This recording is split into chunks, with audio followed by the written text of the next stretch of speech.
So in 1948, the United Nations declared the International Human Rights Day, which is observed every December 10th, to strengthen the commitment in respecting human rights around the world. In Indonesia, the National Human Rights Commission, or Komnas HAM, is tasked with upholding human rights throughout Indonesia. And joining us is the chairperson of Komnas HAM, Atnike Nova Sigiro, to talk about human rights issue in Indonesia.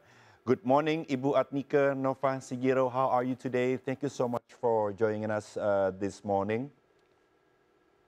Good morning. It's good to see you from TVRI. It's been quite some time. Thank you, ma'am. So, any plans for the next couple of days for Komnas HAM to celebrate this important day? Komnas HAM has already planned some activities regarding the celebration of the International Human Rights Day. We will hold and we have hold some activities such as exhibitions of a comic festival in the National Library. We also held some discussion, a thematic discussion, conference on human rights defenders, movie screening, and on the 10th of December, we will hold a ceremony together with the Ministry of Law and Human Rights in Central Jakarta for celebrating the International Human Rights Day. How interesting. So are all these events open for public? And if so, where can the public get information about this event? Most of the events are open for public, and people can search the information from Komnas HAM website and also from Komnas HAM social media. Okay, great. I'm sure a lot of people who are watching will be very interested Absolutely. to be a part of the celebration. But Ibu Atnike, maybe now we can go back a bit and find out more actually about the significance of the International Human Rights Day. With the previous presentation that we just show our viewers, we learned about the history of the day, which started in 1948. When the UN first put out the Declaration of Human Rights. Now, in your perspective, in your expertise and experiences, how would you say the upholding of human rights has been since 1948 until now in 2023, Ibu? The adoption of the Universal Declaration of Human Rights in 1948 is the mark of the new era of humanity globally and internationally, since it was adopted right after the Second World War and recognized that all humans are equal despite of their nationality, ethnicity, religion, race, gender, and so on. And these values of human rights have been incorporated, adopted by most of countries all over the world to be the international norms, national laws. And of course, it brings better situation for all the people everywhere in the world, since now the respect and protection of human rights are increasingly better. And we can see also there are more instruments on human rights, such as instruments on women's rights, child rights, on person with disability, even the recent one on the rights to a sustainable environment. So I think globally, we can see the trend of a better recognition to human rights all over the world. And of course, there are still some challenges in enforcing or protecting human rights, since also it involves the willingness of international communities, governments, civil society, private sectors in supporting the enforcement of human rights. But I think human rights have become global value, which adopted not only in the laws, but also development programs, including in Indonesia.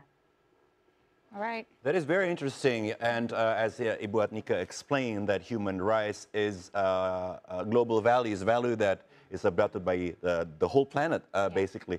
And we understand also that you teach us diplomacy in campuses. So we were wondering about the correlation between diplomacy in the world stage and the betterment of the world in adopting these universal values about human rights. What do you think, ma'am? Diplomacy is an important tool to introduce human rights to governments, to private sectors, to civil society, through education, through political forum, through diplomatic forum, not only in international level, but also region level, such as the role of Indonesia in ASEAN region, for examples. And diplomacy is not only about negotiating politics, it's about negotiating and promoting values, ideas, and also actions together. And I think using diplomacy for promoting human rights is an effective tool to promote human rights nowadays.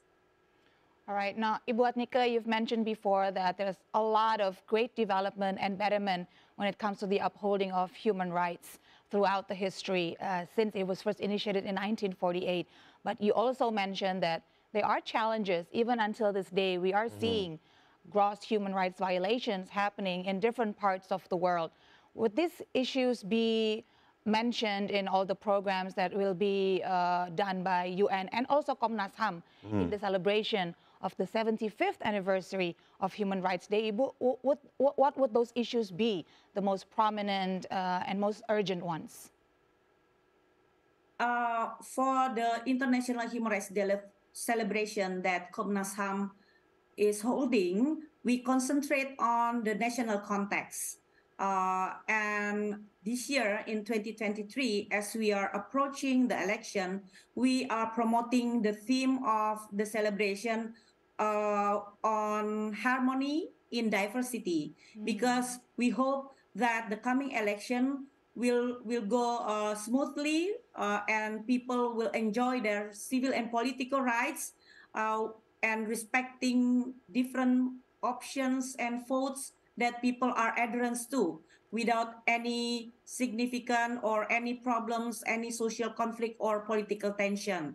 That's why we choose the theme harmony in diversity.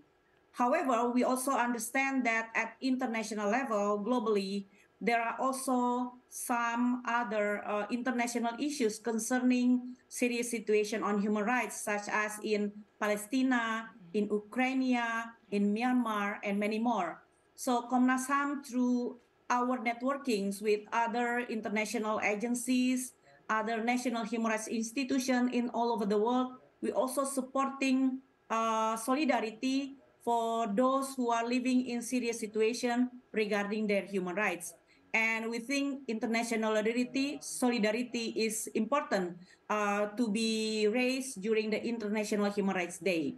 And Komnas HAM has been part of international network in ASEAN, in Asia Pacific, and also in Global National Human Rights Institution Network, where we can discuss some of the concerning situation on human rights in other countries. So that is very interesting, Ibu Atnika. So you explained that it's a global network of people from all over the world that works together for the betterment of these universal values. So how do we fare compared to other regions, say to the rest in Southeast Asia in this context about human rights issue? Well, Southeast Asia is, although it's rather small compared, let's say, Asia or the global world, but the situation in Southeast Asia is quite diverse in terms of the human rights situation. It can be understood because countries in Southeast Asia are facing different history, different economic situation, and social and cultural backgrounds. We can see some of the situation are more serious than the others, especially in Southeast Asia. I think we should support the situation in Myanmar, not only because the situation within the country, but also the impact of the human rights situation in Myanmar to the region. As we can see recently, there are flow of refugees from Myanmar and Bangladesh, the Rohingya people, who are floating on Indonesian Sea and landed in Aceh province, for example. That is a situation that shows that human rights needs international solidarity. The situation of Rohingya, the situation in Myanmar cannot be solved without the cooperation and solidarity among countries, among governments, and also among national human rights institutions. So we hope to work together with our international partners, government, and civil society in addressing human rights situation in some of the Southeast Asia country. One of the other issue that also need international solidarity is the issue on migration, such as migrant workers, trafficking in person, and also labor migration. Because I think there is still need common standard of human rights protection for the migrant workers or laborers in Southeast Asia region. But this is the issue that need negotiations and also supports from all of the government in Southeast Asia region. Of course, there are other issues in Southeast Asia, such as environmental issues that we are facing the climate change, and it requires cooperation among governments. So those are some of the issues that I think need international solidarity and support, and no country can address and face that issue individually, including our own country, Indonesia. All right, Ibu Atnika, you've brilliantly reminded us that with all the problems that the world is facing right now, even somewhat seemingly local problems because of globalization Yeah. and the advancements of technology, they become global problems and need global solutions as well. Now, Ibu Atnika, but we want to bring it back to the national level now, because you also mentioned to us about the theme of this year's celebration for Komnas HAM, which is harmony in diversity in relation with the upcoming general election that is happening. Yes. Now, we've also learned for the first debate happening 12th of December, one of the topics that will be discussed is human rights. Now, Ibu, maybe if you could have the chance to ask anything to the three pairs of presidential and vice presidential candidates on the topic of human rights, what would you like for them to talk about when it comes to human rights in Indonesia? One of the things that the presidential candidate should be able to address in how they could promote and protect human rights all over Indonesia, considering that Indonesia is a wide country with various cultural and economic backgrounds. So there will be different needs and different supports that are needed by the people in different provinces or different region in Indonesia. And that will be the question: how could they develop development program, but also protection on human rights for the people in all of the provinces in Indonesia, including those who are working overseas, such as the migrant workers. So still on the topic about human rights in the national context, like what you've explained earlier, statistically speaking, we're so interested to know, surely there's a lot of cases that Komnas HAM has been working on nationally, but statistically speaking, what are the most talk about issues in Indonesia that is you feel important to be pushed in front of the agenda in the national conversation, Ibu? I would like to respond to your question by considering the complaints and report that have been received by Komnas HAM. So in the past few years, the most cases reported to Komnas HAM, the two top reported cases are the first on the police, the treatment of police, and also the work of the police for the people. And the second highest cases being reported are on the work of business. So these two most reported cases, I think, need to be addressed by whoever will lead the country in the next period of government. And we can see some of the cases involving agrarian conflict. So we understand there are many investment projects in Indonesia that require land governance. And in the places where investment are going, the people need to be how to say to be communicated, to be asked their needs, and also whether the impact of the investment will bring positive impact for their livelihood, or how to mitigate if the investment will end up bringing negative impact for the livelihood of the people. I think this is also one of the issue that have been discussed much in the reports or the complaints that are received by Komnas HAM. Okay, thank you, Ibu, for shedding a light on the most concerning issues faced by ordinary Indonesians everywhere. Maybe you can also shed a light and explain to us about the mechanism of cooperation between Komnas HAM and different organizations in Indonesia, including governmental institutions, on how to address these issues and to find solutions for them. From time to time, Komnas HAM build communication and coordination with different stakeholders, including government at the central in Jakarta, but also with government at provincial and city level. For example, one of the work that has been done by Komnas HAM is to promote human rights cities.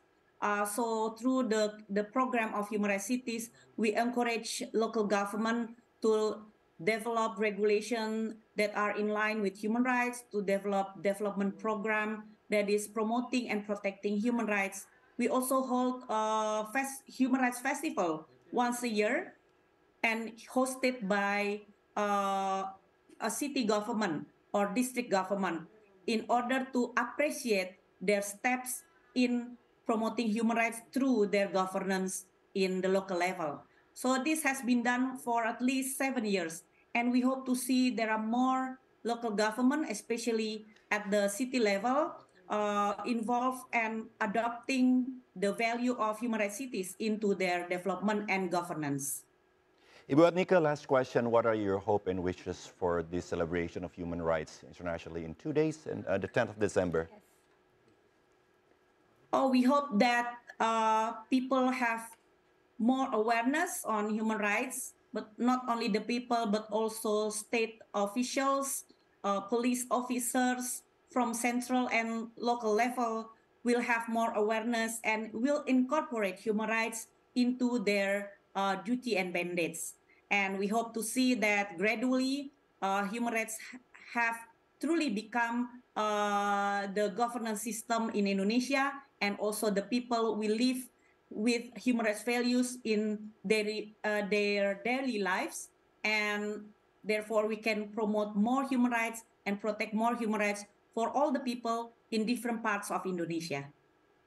Ibu Adnika Nova Sigiro, Chairperson of Komnas HAM, thank you so much, Bu, for sharing with us your time and your invaluable insights, and also best wishes for the celebration on 10th of December to commemorate the International Human Rights Day. Thank you so much, Ibu. Thank you as well. Happy Human Rights Day. Thank you. And stay with us because we'll be right back, Starting Point, after these few messages. Stay close.